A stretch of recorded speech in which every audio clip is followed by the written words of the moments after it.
హల్లెలూయా. దేవుని యొక్క పరిశుద్ధ నామానికి మహిమ కలుగునుగాక. ప్రియ స్నేహితులారా, బాగున్నారా?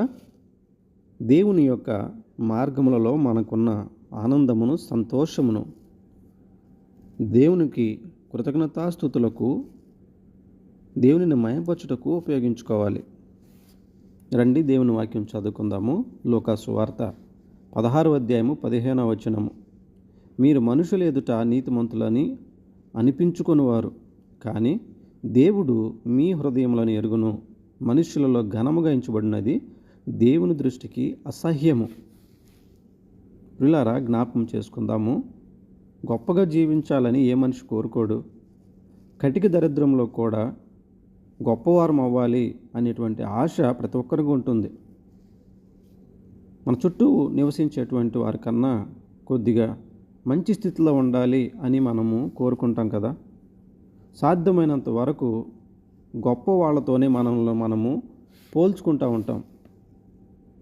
అయితే గొప్పతనం అన్నది మనుషుల ముందే, కానీ దేవుని ముందు మనకంటూ గొప్పతనము ఏమీ లేదు. ఇది గ్రహించినటువంటి మనిషి తన జీవితంలో సమాధానాన్ని, సంతోషాన్ని పొందుకుంటాడు. ఎందుకంటే ఒకప్పుడు బాగా గొప్పగా బ్రతికినటువంటి వాళ్ళు చాలా నీచమైనటువంటి దరిద్రమైన స్థితిలోనికి వెళ్ళిన వారు లేకపోలేదు. ఎందుకంటే ఈ లోకంలో గొప్పతనం అనేది శాశ్వతమైనది కానే కాదు. శారీరకంగా, మానసికంగా పరిపూర్ణంగా ఉన్నటువంటి మనిషి దేవుణ్ణి కోరుకునే పరిస్థితిలో ఈ రోజున కనబడటం లేదు. నిర్గమాకాండము 4వ అధ్యాయం 11వ వచనంలో అంగవైకల్యం కలవారిని, అనగా మోగ, చీవటి, కుంటి, గుడ్డి వారిని పుట్టించింది దేవుడే అని రాయబడి ఉంది. దేవుడు మనకిచ్చినటువంటి ఈ పరిపూర్ణతను ఆధారం చేసుకొని మనుషుల ముందు గొప్పగా, ఘనంగా కనబడాలనుకుంటే దేవుడు మనల్ని అసహించుకుంటాడు. దేవుడు మనలను ప్రేమిస్తున్నాడు అంటే అది మన నీతి కార్యాలను బట్టో, మన గొప్పతనాన్ని బట్టో కాదు, కానీ ఆయన యొక్క కృప మాత్రమే. ఇర్మీయా భక్తుడు అంటాడు కదా, 9వ అధ్యాయం 23వ వచనంలో, జ్ఞాని తన జ్ఞానమును బట్టి, సూర్యుడు తన శౌర్యమును బట్టి అతిశయింపకూడదు. ఐశ్వర్యవంతుడు తన ఐశ్వర్యమును బట్టి అతిశయింపకూడదు. అతిశయించువాడు దేనిని బట్టి అతిశయింపవలెననగా, భూమి మీద కృప చూపుచు నీతి న్యాయములు జరిగించుచున్న యెహోవాను నేనే అని గ్రహించి నన్ను పరిశీలనగా తెలుసుకొనుట బట్టియే అతిశయింపవలెను. ప్రియ స్నేహితులారా, అర్థమవుతా ఉందా? ఈ లోక జ్ఞానాన్ని, ఈ లోక ధనమును, ఈ లోక బలమును బట్టి ఎవరైనా అతిశయిస్తుంటే దేవుడు వారిని చూసి అసహించుకుంటాడు. ఈ సృష్టిలో దేవుని కంటే గొప్పది ఇంకేమీ లేదు. అలాంటి దేవుని కంటే మనిషికి విలువిచ్చి వాళ్ళ యొక్క మెప్పు కోరుకోవాలనుకుంటే అది దేవునిని అవమానించినట్లే. మనకంటూ ఏదైనా గొప్పతనాన్ని సంపాదించుకోవాలంటే అది దేవుని విషయంలోనే సంపాదించుకోవాలి. దేవుని గురించి తెలుసుకొనుటను బట్టి మనం గర్వించాలి. అప్పుడే దేవుడు మన వలన ఆనందిస్తాడు. దేవుడిచ్చిన ఆరోగ్యం వలన జ్ఞానము, బలము, ఐశ్వర్యము సంపాదించుకొని ఆయననే లెక్క చేయకుండా మనుష్యుల ముందు గొప్పగా కనబడాలనుకుంటే భూమి మీద కృప చూపిస్తున్న దేవుడు మనల్ని శిక్షించకుండా క్షమిస్తున్నాడు అంటే మనము ఆయన వైపు తిరగాలి. మనుషులను నమ్మడం కంటే యెహోవాను నమ్మాలి.